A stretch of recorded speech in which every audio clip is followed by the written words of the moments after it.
көресіз, аппақ тұз болады біреулерде. Сол тұз болса да, әшуінің ұшында тұз болса да, бала дұрыс сие алмай, сиген кетті. Менің YouTube көрермендерім, қалайсыздар? Бүгінгі тақырып Аяна деген 4 айлық балапанымыз. Қазір полный диагностика жасап шығамыз. Потом массаж жасаймыз. Видеоны соңына дейін айналдырмай қараймыз. Және де әдеттегідей не істейміз? Конечно, лайк басамыз видеоға. Потом каналға тіркелмеген болсаңыз тіркеліп кетіңіз. Хорошо? Видеоны айналдырмай соңына дейін қараңыз. Өте пайдалы ақпараттар айтатын боламын. Так, бірінші диагностика жасап шығамыз. Массаж жасамай тұрып, балаға бір диагностика жасап шығасыз. Жоқ, почем, не болып жатыр, қалай былай. Бірден массаж бастап кетпейді. Қараңыз. Бүйтіп, қарайсыз, еңбегін қараймыз. Еңбегі қатып кетпеді ма? Біреулердің еңбегі қатып кетеді. Мысалы да, кальций, анасы кальций көп қолданған болса, еңбегі қатып болатыны да болады. Жайлап құлағын қарайсыз. Құлағы не болып жатыр, почем. Құлағына салқын тиген, тимеген үй жағдайында былай білуге болады. Мына жерін басасыз, қараңыз. Бүйтіп басып көресіз мына жерлерін. Көрініп отыр ма? Міне.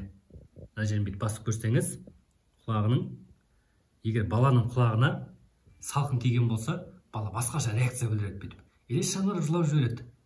Бұл да нормальный. Сосын жайлап аузының айналасын көресіз. Аузының айналасы көгеріп тұрған жоқ па? Жақынан түсіре бер. Мен көрсетіп отқанымды түсіре бер. Аузының айналасынан қараймыз. Чоп-почем көгеріп тұрған жоқ па? Кейбір балалардың аузы көгеріп тұрады. Гипоксияның белгілерінің бірі, жүрегінде ақау болуы мүмкін. Потом мойнын қараймыз, достар, қара. Мойнын қараймыз. Не үшін мойнын қараймыз? Себебі кейбір балалардың мойны қиылып кетеді да. Оны кейбіреулер мән бермейтіндер болады. Мән бермейтін ата-аналар болады да. Содан да бала мазасызданып жылайды, мойны қиылып кетеді. Басын сосын андай точка аллергия жоқ па? Соны да қараймыз. Кейбір балалардың басына аллергия шығып кетеді, точка. Білінбейді да. Бала содан да мазасызданып жылайды кәдімгідей. Сөйтіп мойнын қараймыз, сөйтіп кеудесін қараймыз. Кеудесі кіріңкі немесе шығыңқы болып тұрады. Неге? Рахиттің белгілерінің бірі. Рахит болса, D3 витамин жетіспеушілігі ғой енді.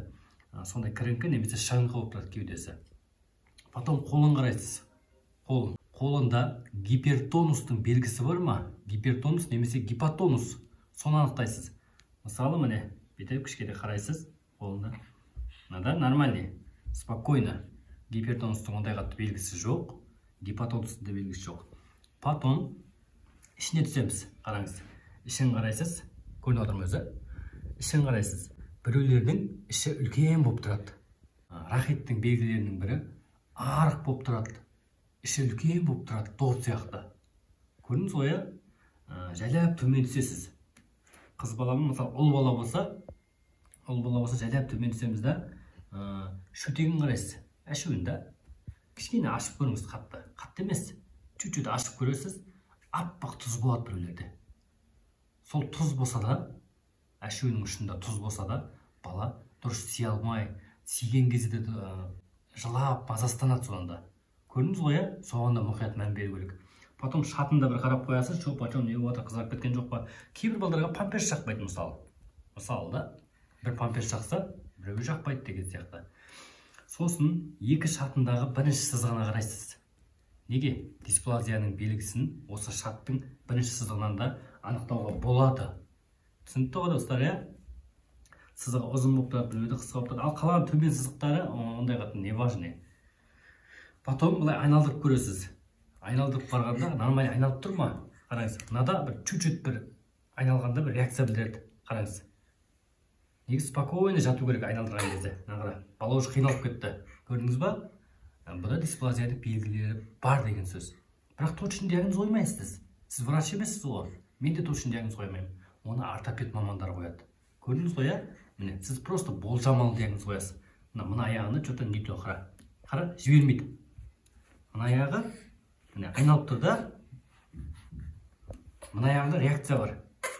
Екі аяғында да осы реакция бар ғой, қара, уже балаға неприятный болады да. Ондай жағдайда не істейміз? Ортопед маманына қаратасыз. Сіз просто болжамалы диагноз қоясыз. Потом баланы былай ішпен жатқызамыз. Ішпен жатқанда бір какой-то бір 30 секунд үндемей тұрамыз. Ішпен жатқанда қалай, нормально жатыр ма? Жыламайды ма? Кейбір балдар ішпен жатқызған кезде жылайды.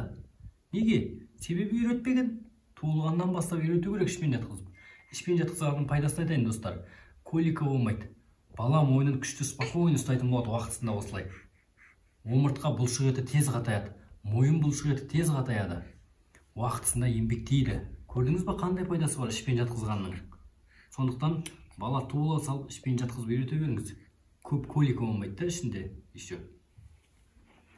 Жайлап төмен түсеміз. Иықтарын қараймыз, жабысып қалған жоқ па? Біреулердің иықтары жабысып қалады, жауырындар жабысып қалады. Гипертонустан да, гипертонустан. Потом шашын қараймыз. Шашы сирек болады, бір жерінде шаш бар, бір жерінде шаш жоқ. Немесе ай тәріздес болып тұрады. Арты ай тәріздес болып тұрады. Мына екі сызығына қараймыз, екі жамбастың бірінші сызығына қараймыз. Дисплазияның белгілерінің бірі осы екі сызығынан да, біреуі сызығы ұзын, біреуі қысқа болып тұрады да. Көрдіңіз ғой да? Потом балаға диагностика жасаған кезде баланы тұрғызып қарайсыз. Тұрғызып қарайсыз. Ай, тұрсай. Аяғын баспайды кейбір балдар. Мысалы, аяғын бүгіп тұрады кейбір балдарда, осылай да, қара. Мынаны ортопед қарату керек негізі. Оның айтасың ғой, кейбір балдар аяғын бүгіп тұрады. Дұрыс тұрмайды да, гипоксияның белгісінің бірі. И аяқтарының жері болады. Аяғының ұшын жері болады да, бүйтіп. Гипоксияның белгілерінің бірі да, миға дұрыс оттегі жетіспейді деген сөз. Потом аяғының ұшымен басып алады кейбір балдар. Қаданыққа салмау керек ондай балдарды. Массаж плюс ЛФК жасалады. Өйстіп бір диагностика жасап алсаңыздар болады. Что-то түсінікті отыр ма? Я деп бірдеңе жазып қойсаңыз комментарийге. Үндемей қарап отпай. Достар, айтпақшы, менде қақырық шығарудың видеосы бар. Естігесіздер ма? Қақырық шығарудың, кәдімгі баланың қақырығы сырылдап тұрады ғой. Соны үй жағдайында өзіңізде шығарсаңыз болады. Мен арнайы видео дайындап қойдым да. Андай осы ютубтағы көрермендеріме 50% жеңілдікпен беремін. 990 теңгеге сатып алсаңыз болады. Экранда көрсетілген Каспий номері бар, Махамбет Н деп шығады да. Соған 990 теңге аударасыз да. Потом WhatsApp-қа чек жіберсеңіз, сізге сразу видеоның сілтемесін жібереміз. Серьезно, кәдімгідей эффект бар. Кәдімгі мені сатып алғандар өзінің баласының қақырығын өздері шығарып жатыр. Инстаграмда актуальныйға сохранить етіп қойған отзывтарды да. Солай қақырық шығарудың видеосын сатып аламын десеңіз, негізі 2000 теңгеден сатып жатырмын. 2000 теңгеден сатып жатырмын да. Просто ютубтағы осы көрермендеріме жеңілдікпен 50%-бен берем деп жатырмын да. 990 теңге магазинге барсаңыз кетіп қалады ғой мысалы. Ал мынаны бір көріп аласыз да, өмір бақи өзіңіздің балаңыздың жөтел қақырық пайда болды ма, сразу өзіңіз жасайсыз да. Түнде мысалы түнгі 12 болды. Бала қырылдап жата алмай жатыр. Не істеріңіз білмей қаласыз ғой, дұрыс па? Осындай жағдайда мен видеомды көріңіз да, таш жасап жіберіңіз. В общем, мына балаға общий массаж жасаймын, достар. Мен видеоны айналдырып өткізіп жіберетін шығармын. Солай, достар, қай жақтан боласыздар? Комментарийге жазып отырыңыздар. Қай қаладан боласыз? Егер сізге массажистер керек болса, үйіңізге барып жасайтын да. Менің әр қаладан әріптестерім бар. Ақтөбе қаласынан әріптесім бар, мысалы да, жақсы жасайтын. Алматы қаласынан әріптесім бар, Шымкент қаласынан, Астана қаласынан әріптестерім бар, Атырау қаласынан, Ақтау қаласынан әріптестерім бар. Үйге барып массаж жасайды, қақырығын шығарып береді, немесе өзіңіз шығара алмасаңыз. Немесе мені видеосын сатып алсаңыз болады қақырық шығарудың 990 теңгеге, 50% жеңілдікпен, жаңағы айтқандай. Экранға Каспий номерім шығарып қоямын, соған 990 теңге аударасыз. Потом WhatsApp-қа чек жібересіз, сізге видеоның сілтемесін жібереміз. Раз, два, три, бір, екі, үш, опа, раз, два, три. Омыртқаға тиіспейсіз, достар, омыртқаға тиіспейсіз. Омыртқаның жан-жақтарын, осыны жауырынның үстерін, мына жерлерде жақсылап жасайсыз ғой. Жақын түсіре береді. Көрініп отыр ғой, достар, да? Бел жағын қатты басуға болмайды. Елдерде бүйтіп қолай бересіз ғой, ешқандай қиындығы жоқ. Бүйтіп, мынандай приемдар қосасыз, қабырға аралық. Мысалы, арқасын жасап аласыз ғой, одан кейін қайтадан аяққа өтесіз. Достар, массаж жасағанда ысқыламайсыз, бүйтіп айналдырып жасайсыз ғой, достар, айналдырып жасаңыз. Міне, жаңа ахилл сіңірі дегенін аяғының ұшымен басады ғой бала. Сол кезде мына жерін жасайсыз ғой, аяғының ұшымен басса да егер ахилл сіңірі.